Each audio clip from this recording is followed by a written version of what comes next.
Buen día, soy el profesor Luis Anzola, estoy a cargo del curso Nivelación de Matemática Gestión que corresponde al ciclo de marzo de 18 semanas. Eh, Vamos a trabajar durante esas 18 semanas todo el curso. El correo por medio del cual ustedes van a comunicarse conmigo, el único correo por el cual los voy a atender, es el siguiente: c20.267@utp.edu.pe. El logro de este curso, el logro general de este curso, el logro de aprendizaje es el siguiente: el estudiante aplicará, al finalizar el curso, aplicará los conceptos básicos de matemática para la resolución de problemas aplicados a la administración. Que se persigue, ese es el objetivo, el logro que se persigue acá en este curso, al finalizar el ciclo, al finalizar el curso. Vamos a empezar la primera sección, la primera unidad de aprendizaje de este curso tiene por título Introducción a los números reales. El logro de esta primera unidad es el siguiente: al finalizar la unidad, el estudiante aplica las propiedades de los números reales en la solución de problemas. Entonces, la idea de esta primera unidad efectivamente es que ustedes asimilen correctamente las propiedades, las teorías que corresponden a los números reales y sus operaciones básicas. Siempre para resolver, cómo utilizarlas para resolver problemas puntuales. En esta primera sesión consiste o se basa en lo siguiente, en el siguiente tema. Vamos a ver los siguientes conceptos. El conjunto de los números enteros, y dentro de los números enteros vamos a desarrollar y vamos a entender mejor las leyes de los signos para realizar algunas operaciones en los números enteros. Propiedades de las operaciones en los números enteros. También vamos a ver al conjunto de los números fraccionarios o simplemente llamados números racionales, sus operaciones básicas y cuáles son las propiedades básicas de estas operaciones. El logro de aprendizaje de esta sesión que vamos a empezar es el siguiente: al finalizar la sesión, el estudiante resuelve problemas con autonomía y seguridad, cuya solución requiere de los números enteros y las fracciones. ¿Eso qué quiere decir? Que al finalizar la sesión de hoy, la idea es que ustedes tengan lo suficientemente claro el concepto de los números enteros y sus propiedades. No debe haber duda, porque lo posterior que vamos a hacer de una vez culminado la sesión va a ser realizar entonces el estudio autónomo por parte de ustedes, la resolución de problemas aplicando estas propiedades. Una vez culminado la sesión, como parte final vamos a hacer un cierre donde vamos a resumir todo y vamos a aclarar dudas por medio del foro. Pero antes vamos a hacernos la pregunta: ¿por qué? Me imagino que ustedes se preguntan, ¿por qué vamos a ver el conjunto de los números enteros y los números racionales? Primero que nada, de todos los temas, en los cursos de matemáticas que se ubican en todas las carreras, siempre arrancan por conceptos bien básicos. Los conceptos más básicos con los que vamos a trabajar en este curso, en todo el curso, incluso en los cursos siguientes en su formación como profesionales, tienen como elementos básicos a los números en general, el conjunto de números. Entonces es necesario entender completamente sus propiedades, sus noblezas, ¿verdad? Cómo utilizarlas, en qué momento utilizarlas y cómo interpretarlas. Entonces, ¿qué ocurre? El conjunto de números con el cual nosotros vamos a trabajar casi siempre va a ser el conjunto de los números reales. Pero el conjunto de los números reales Es una unión de varios conjuntos que se contienen unos a otros en algunos casos. Por ejemplo, en el caso de los números reales vamos a ver que como parte de ellos están los números enteros y más general el conjunto de las fracciones o números racionales. Entonces, todas las teorías matemáticas que vamos a ver durante este curso y durante los cursos matemáticos subsiguientes e incluso en algunos cursos propios de la carrera, pero donde se utilizan herramientas matemáticas, el elemento básico es el número. Por eso es que empezamos con los números enteros. Ahora, ¿por qué los números enteros y no los números reales de una vez? La idea, lo que se quiere, previo a la definición de conjunto de los números reales, es que haya un completo dominio de estos dos conjuntos.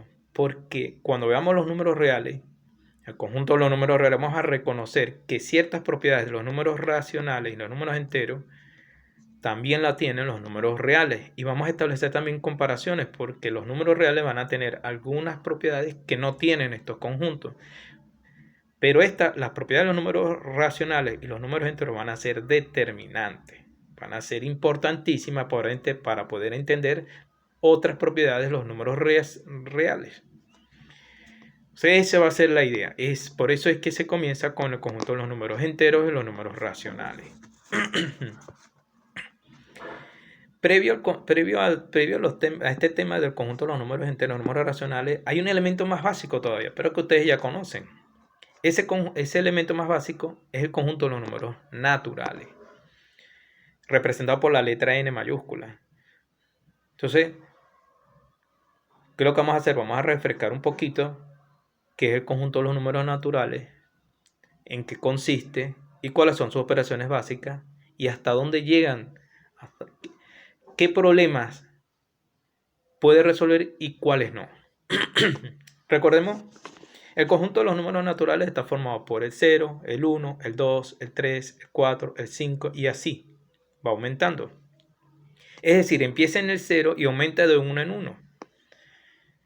¿De dónde surgen los números naturales? Bueno, para empezar, que su nombre se debe a su origen. Es un conjunto que surge de manera natural.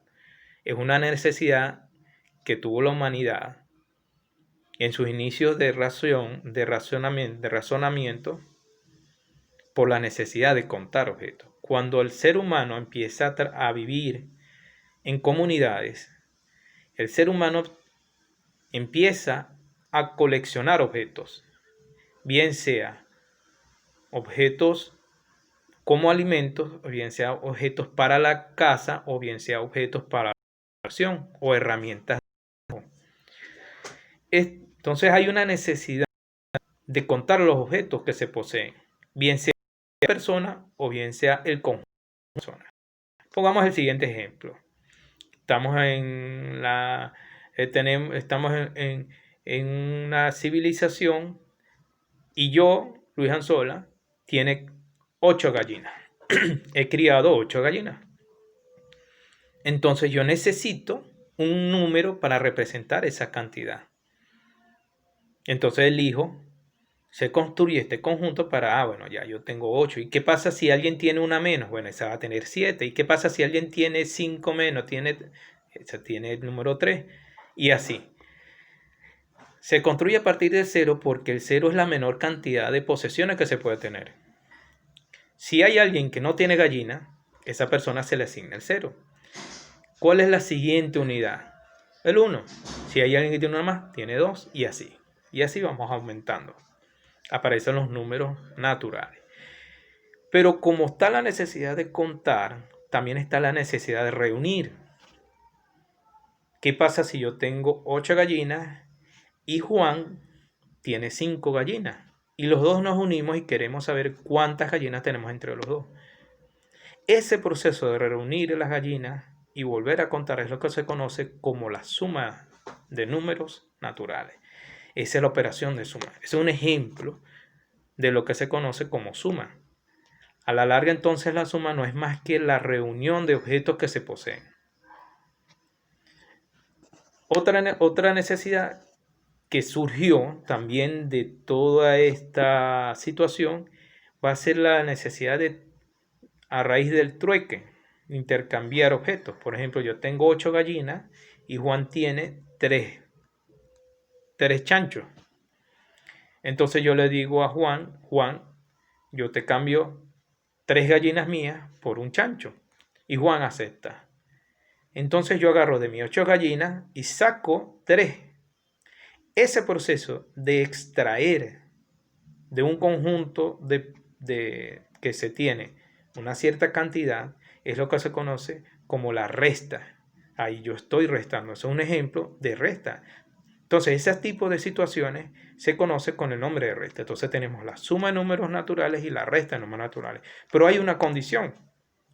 Nosotros nunca vamos a extraer de un conjunto una cantidad mayor de la que hay. Es decir, la resta de dos números naturales como inicio establece esa condición. No restarás a un número otro mayor a este. Es decir, por ejemplo, yo no puedo calcular 3 menos 8. ¿Se me entiende? Entonces ahí aparece una limitación. Una limitación con respecto a la resta. Una limitación que da origen entonces a otro conjunto más grande. Ya lo vamos a ver. Otra limitación que teníamos, una vez que aparecieron, construimos los números naturales, es la necesidad de expresar deudas. Por ejemplo, yo tengo 5 gallinas, ¿verdad? Pero por cierta razón yo necesito 8 gallinas. Me están pidiendo 8 gallinas. Yo doy las 5 y me las aceptan, pero quedo con una deuda. Entonces cuando yo empiece a ganar gallinas, ya yo sabré que todavía debo 3 gallinas. Entonces esa necesidad de expresar deuda tampoco la podemos utilizar con números no naturales, porque vuelvo a repetir, los números naturales surgen de la necesidad de contar objetos que se tienen, no la necesidad de contar objetos que se deben. Entonces, a partir de esa dificultad y de la también dificultad de expresar deuda, necesitamos un conjunto más grande, un conjunto que me permita a mí expresar no solamente objetos que poseo, sino también objetos que debo o operaciones que no se pueden hacer con los números naturales. Entonces aparecen los números enteros. Para explicar los números enteros y los números reales, vamos a dejar a la profesora Nancy Tamayo. Ustedes van a hacer clic en el enlace que está en el video de la sesión número 1 correspondiente de este curso, de la sesión que lo realizó la profesora Nancy Tamayo. Ella es la autora de todo el contenido audiovisual que está colgado oficialmente en Canvas. Ustedes van a hacer uso de ese video, de esta primera sesión. Ella ahí va a explicar una vez y con detalle el contenido del sílabo del curso, va a explicar la metodología de evaluación, los tipos de evaluación, y va a comenzar con el contenido una vez de la sesión, que son los números enteros y los números fraccionarios, con todo lo que ya yo le he comentado. Al finalizar el video nos volvemos a reunir, pero esta vez en la plataforma Canva, pero esta vez en un foro, y en el foro de discusión vamos a debatir, vamos a conversar sobre lo que apareció en el video, lo que aprendieron, de las dudas que ustedes pueden tener allí, que es válido que tengan dudas, para aclarar todo, para reforzar y prepararnos para lo siguiente. Quiero recordar que esto es un curso en espiral, lo pueden imaginar en espiral, apenas estamos empezando. Todo lo que estamos aprendiendo ahorita lo vamos a necesitar para lo que sigue, lo vamos a utilizar y a medida que vamos avanzando en el curso vamos a ir ampliando ampliando los conceptos, las teorías. Todo esto lo vamos a utilizar de aquí hasta que culminemos el curso. Entonces, vean ustedes el video y regresamos para el curso, para la discusión sobre el tema sugerido. Recuerden, cualquier duda, anótenla en un cuaderno, en sus apuntes, vayan tomando apuntes de todas las dudas, observaciones que quieran hacer, si tienen algún aporte que quieran realizar al video, y de manera que en el foro, cuando nos volvamos a reunir, pues entonces aclaramos todo eso. Con mucho gusto.